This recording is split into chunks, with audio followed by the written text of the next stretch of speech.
Okay, now, here's what I want to ask you. What keeps you from being more assertive? So some of you may think you're already pretty assertive. I'm saying what keeps you from being more assertive? Because there's always situations where you might not be very assertive. Yes? The stakes are so low that it's not worth the effort. Okay, the stakes are so low that it's not worth the effort.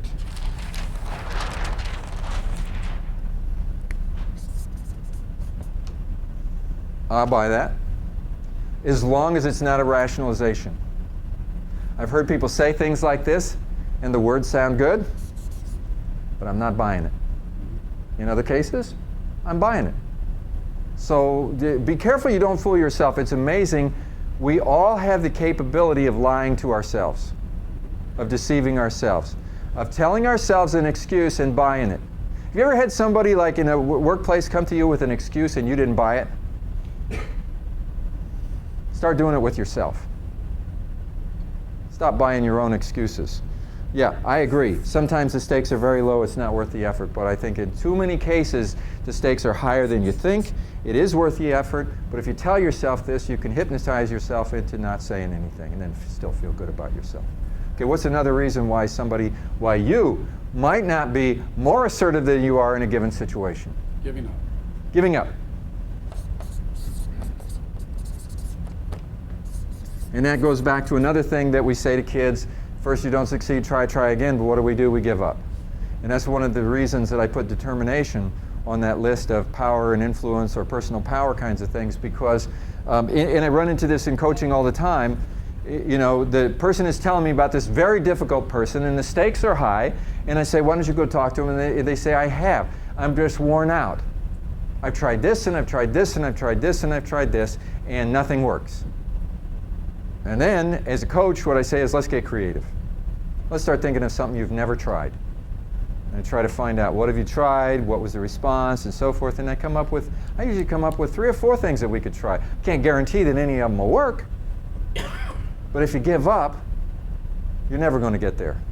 What's another one? Become too aggressive. Negotiation. Or Become too aggressive. too aggressive? You're saying that... You start with assertiveness, but then you become aggressive. Okay, so you're afraid that you might become aggressive, and then that might have its own problem. Okay, so fear of becoming or being perceived as being aggressive. Yeah, and I could see that that could very easily happen. But then, see, let's think about the practice. So I'm your coach, and I go, I want you to be assertive. And you go, well, you know, sometimes when I'm assertive, I get aggressive. I go, okay. So this time, try not to get aggressive, but be assertive. You know, do it now. And you go, no, I don't want to do it at all, because I'm afraid that if I do this, it's going to happen. See, what would a coach say? They'd encourage you on. But the answer is not to not do it. The answer is to do it and pay attention and try not to cross that line. Somebody else have one? Yeah, is this a hill I want to die on? Okay. So that's a consideration of the risk, right? So you're considering that if you look at a situation, if I say something, there's risk. And the thing that I want to say to that is, okay, so let's consider that there is a situation, and there are many things, many approaches that I could take, all of which would be considered assertive, which is doing anything I would consider to be assertive. So I could say this, I could say this, I could say this, I could take this approach, I could ask the person to lunch. I was just working with a guy, a manager, this week, and he was telling me about this situation. It was one of those really frustrating situations. And I said, why don't you take him to lunch?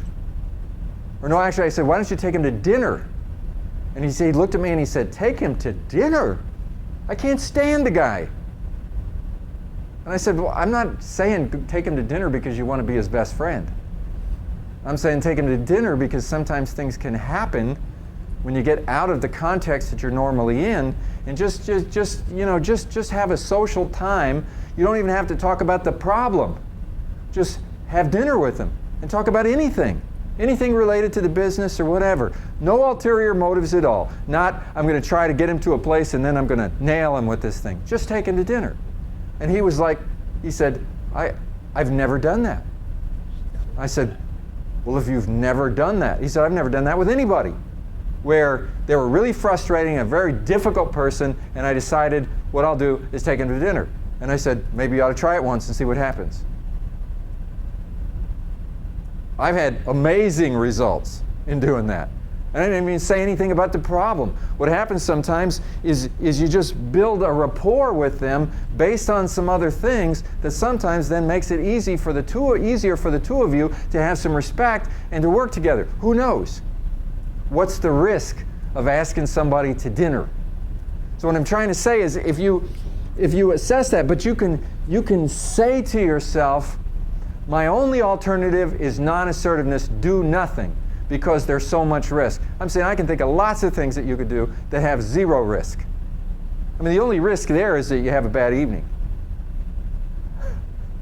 But it's not the kind of risk where you're talking about where you're putting your job on the line, or it's nothing like that, right? It's just you don't like the person. Well, maybe it's an opportunity for you to forgive other people for not being you. And get over that. And maybe you build some relationships. And maybe somehow begin the process of turning an enemy into an ally. And put the particular thing that you're thinking about that's the big problem with relationship to this project, put that aside and just do some bridge building. So any of these kinds of things I could always come back with, is that really a reason to be non-assertive?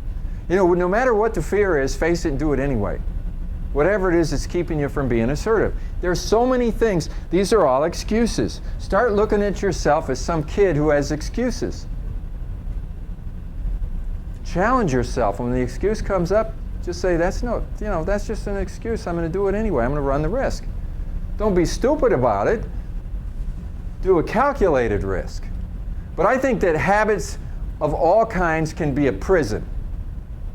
And I think that non-assertiveness is one of the biggest prisons that people fall into. It becomes a lifelong prison. You got a life sentence to the prison of non-assertiveness, which is holding you back from being the effective leader that you could be.